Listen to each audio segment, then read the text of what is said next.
Oh, hello. I was just thinking about you. Strange, isn't it, you know? The thing is, no matter how much I look directly at this camera and directly at you, I can't see you. I mean, I kind of guess you're there, but don't know. How's that? Is that better? That make a bit more sense? I was just thinking about you. Well, maybe not you specifically, but kind of whoever was going to watch this. Because I was sitting there thinking about the last video, one of the last few videos that I made.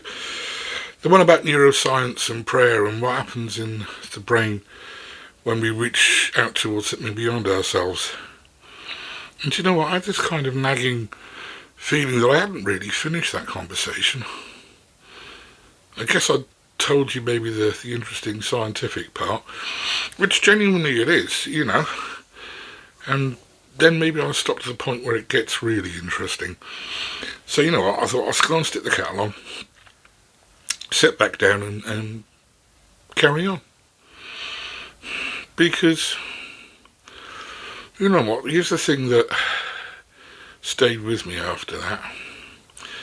You know, neurotheology is, if that's a word, it seems to be a word that they use these days, the science of what happens in the brain during prayer and religious experience. I find it fascinating, genuinely so. The imaging studies, the cortisol research, the default mode network findings. You know, all of it is pretty remarkable, isn't it, I think? And it's worth taking seriously, but there's a conversation that neurotheology cannot have. There's a question it cannot answer, and I think possibly this is the most important question of all. It can tell us what prayer does to the brain. For sure we can do that. What it can't do is tell us what prayer does beyond the brain. And that, I think, is the distinction. And it's what I want to talk about here today. So let's be fair to science first, okay? Because I think people of faith sometimes get defensive around neuroscience in a way that really isn't necessary. And it isn't honest. The findings are real. When people pray consistently, seriously over time, measurable things happen. Stress hormones reduce. The prefrontal cortex, the part of the brain associated with focused attention and a sense of perspective, you know, that becomes more active. Demonstrably so. It can be seen to be becoming more active. The amygdala, I'm always going to struggle with that word, the part that fires up when there's anxiety and fear, that quietens. The default mode network, the brain's resting state, the place where our deepest sense of self is processed, you know, that shows distinctive different patterns during contemplative prayer. You know, they're different from ordinary thought and different from other types of secular meditation. To me, these things are not small findings. They're not placebo effects dressed up in a scientific language. They're peer-reviewed, replicated, documented changes in human neurology that do occur and have been measured to occur in people that pray. And, you know, this is where the honest scientists, the careful ones who don't let their conclusions run ahead of their evidence, say about all of this. They say we can see it happening, but we can't really tell you why. We can measure the change in the brain, for sure. We cannot determine whether that change is the cause of something or the effect of something. We cannot determine whether the brain is producing the experience of God or responding to the experience of God. And that, you know, is a pretty profound distinction. And it's one that the more excitable popularizers of neuroscience tend to gloss over entirely. The brain scan does not tell you whether anyone is listening on the other end of the prayer. It can't. It tells you that the person praying is being changed by the act of praying. And that, if that was just it, if that were the whole story, which I don't believe that it is, would still be pretty extraordinary. Now, here's where I want to go to somewhere that the science cannot follow, okay? Because the experience of prayer, the lived experience of millions of people across pretty much every culture, every century, and every tradition of faith is not simply the experience of a changed internal state. It is the experience of something responding. I'm not talking about voices. I'm not talking about visions or supernatural phenomenons of the dramatic variety that people get onto television programs and into the more excitable corners of the internet. I'm not talking about those things.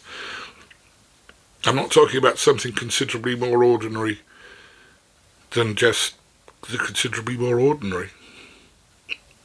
But in some ways it's considerably more remarkable. The situation that changes when there's no apparent reason for it to change. The conversation that happens exactly with the right person at exactly the right moment. The door that opens for you when every observable circumstance suggested it was permanently closed. The unexpected phone call. The idea that arrives fully formed at 3 a.m. The person who appears quite unremarkably, quite naturally, at precisely the point when their presence makes all the difference. These are not things that happen in the brain, are they? These are things that happen in the real world, in circumstances and other people, and the sequence of events that constitute a life. Call them chance if you want. And for people of genuine faith, people who pray seriously and watch carefully, the pattern of these things over a lifetime becomes very difficult to attribute to entirely coincidence. Some people would say that, but there are others that will believe that there's something else going on. And for people of genuine faith, people who pray seriously and watch carefully, the pattern of these things over a lifetime becomes very difficult to attribute purely to coincidence. Now, I am aware that this is precisely the kind of claim that a committed skeptic will explain away. Confirmation bias, right? Pattern recognition in random data. The human tendency to remember the hits and forget the misses. And I want to be honest about this. Those are real phenomena. They are worth accounting for. They do happen. Of course they do. Time and chance happens to everybody. But I also want to be honest about this. The person who has prayed seriously for decades, who has watched their life carefully, that has developed the kind of attentiveness that genuine faith cultivates, that person has access to a body of personal evidence that no brain scan can capture, and no skeptic can examine. And that evidence, accumulated over a lifetime, is not nothing. Not nothing at all. You know, faith is real, and it's essential, but it doesn't work like a vending machine. You know, I want to talk about something that I think causes more confusion and probably more quiet heartbreak among people of faith than anything else. The expectation, if you like, that prayer works like a vending machine. Insert faith, select desire, receive outcome. And when the outcome doesn't arrive, or arrives in a form that's entirely unrecognisable from what was requested, the conclusion is either that the faith wasn't sufficient enough, or the prayer wasn't heard, or, most devastatingly, that there is nobody there to hear it. I'm going to push back on all of that, gently but firmly. Faith is essential, absolutely. The letter to the Hebrews is unambiguous. Without faith, it is impossible to please God. James is equally direct. Ask in faith without doubting. The consistent witness of Scripture is that faith matters enormously in the life of prayer. But faith is not a mechanism. It is not the correct combination that unlocks the safe. It is a relationship. And a relationship, relationships, real ones, honest ones, the kind that actually sustain people through the hardest things that life produces, do not operate. They don't work on the basis of this is the input and this is the guaranteed output. They operate on the basis of trust. And trust, as anyone who has loved someone through difficulty knows, sometimes means accepting that the person you trust sees something that you don't, knows something that you don't, and is making a decision that you don't fully understand, not because they don't care, but precisely because they do. I've prayed, and I'm sure we all have, for things I didn't receive. I expect, you have too, right? I have prayed for outcomes that seemed to me at the time, with the information that I had, from the vantage point of my own need and fear and hope, to be entirely reasonable requests. Good things. Things that would have helped people I love. And sometimes the answer was not what I asked for at all. And I have to, slowly, sometimes painfully and not always gracefully, learn to live with that. Let it sit with me.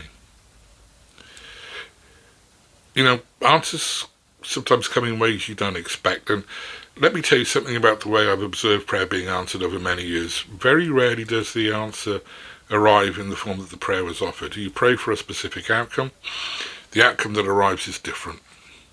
Sometimes entirely different. But looking back, often more right than what you asked for would have been. You pray for a situation to be resolved, and the situation isn't resolved. But you're given the strength to carry it in a way you didn't have before you prayed, which is perhaps the more important thing. You pray for someone to change. They don't change. Well, at least not in the way that you wanted them to. But something in the relationship shifts in a way that makes the relationship sustainable in ways that you hadn't imagined previously. You pray for a door to open, and a completely different door opens, one you weren't watching, one you hadn't thought to look for. The answers are real, but they arrive in the language of life, not in the language of a request form. And this requires quality of attention, and I think this is genuinely rare and genuinely cultivated, this quality of attention. The ability to watch your life with open eyes, to notice what is happening as well as what you hoped would happen, to resist the conclusion that because you didn't receive what you asked for, you received nothing.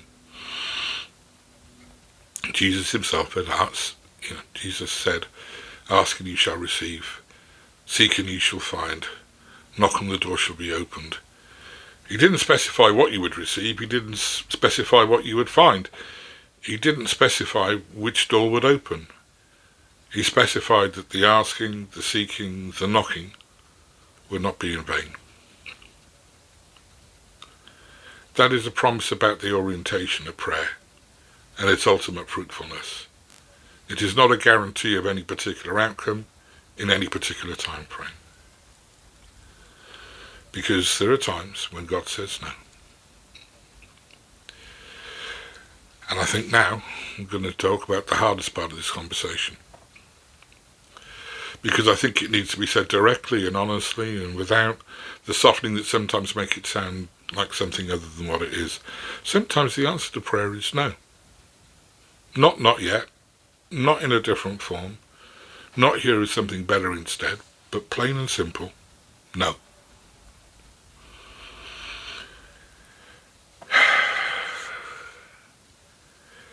Let's not rush past that, because I think the instinct to rush past it, to immediately reach for a consoling reframe, another reference that we can use to explain that away, can actually be a disservice to people who are sitting with a genuine, painful, unanswered prayer currently. Paul prayed 3 times for the thorn in his flesh to be removed. 3 times he asked for it. And the only answer he got, "My grace is sufficient for you, for my power is made perfect in weakness." That is not nothing. That is an extraordinary response. But it's not what Paul asked for at all, is it? Jesus himself, when he was in Gethsemane, the night before his crucifixion, prayed earnestly, fervently, that the cup might pass from him, that there could be another way, that what was coming might not have to come. And there was no other way.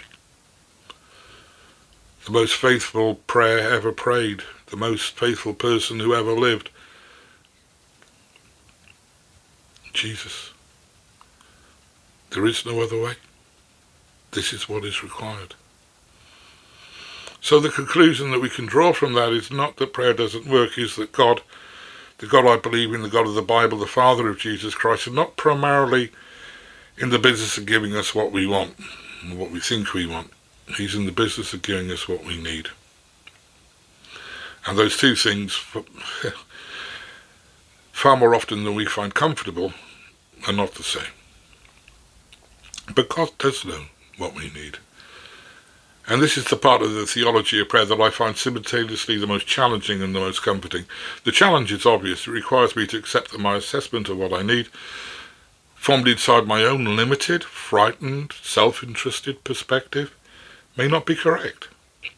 That the God who created this universe, who knows the end from the beginning, who, as I talked about in a previous video, exists outside of time, and therefore already knows how this story ends, may be operating from a vantage point that makes prayer look rather like a child asking for more sweets when what they actually really need is a meal. The comfort is equally obvious once you sit with it. If God gives us what he knows we need rather than what we think we want, then no prayer is wasted. No sincere reaching towards God goes unheard or unanswered. The answer may not be the one we want, of course not. It may arrive in a form that we don't really recognise immediately. It may even feel that in the moment that it's silence. But it's not silence. Jesus made this really plain, or as plain as it can be made, when he said, which of you, if your son asks for bread, will give him a stone? Or if he asks for a fish, will give him a snake? If you, then, although you are evil, know how to give good gifts to your children, how much more will your Father in heaven give good gifts to those that ask him? The Father gives good gifts. Not all gifts, not every requested gift, good ones. And the definition of good? The determination, if you like, of what constitutes a genuinely good gift for this particular person in this particular moment of their life. They're living their life. They're asking for a gift. In this particular moment, what is a good gift? Well, that belongs to the Father. It doesn't belong to us. We can't make those calls. We don't have the knowledge. We know what we think, but we don't know. That is not a diminishment of prayer, is it? It's not the most small thing that you can look at. In some ways, it is the most profound elevation of prayer. It means that when we pray, when we genuinely, faithfully, openly pray to God, we're not submitting a request to an indifferent system. We are entering into a relationship with a being who knows us completely, loves us completely, unconditionally, and is actively working towards our genuine good. Even when the answer is no, God is doing it for our good. Especially sometimes when the answer is no.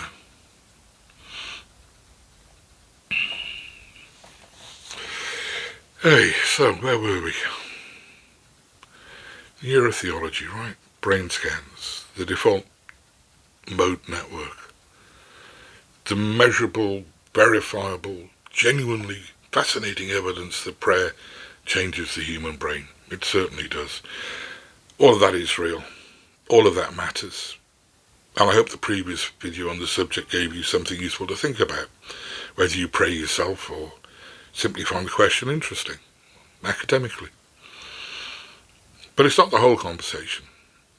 The whole conversation includes the phone call that came exactly at the right moment, the door that opened when every reasonable expectation was that it wouldn't, the no that turned out possibly many, many, many years later, possibly even decades later, with the benefit of distance, when you're looking back, to be the most loving answer available.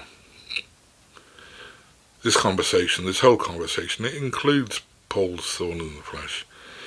It includes Christ's anguish in Gethsemane, and it's kind of 30 years of my life watching it carefully through all the things that I've been through, watching enough to notice a pattern. I can see a pattern of a hand that I didn't put there.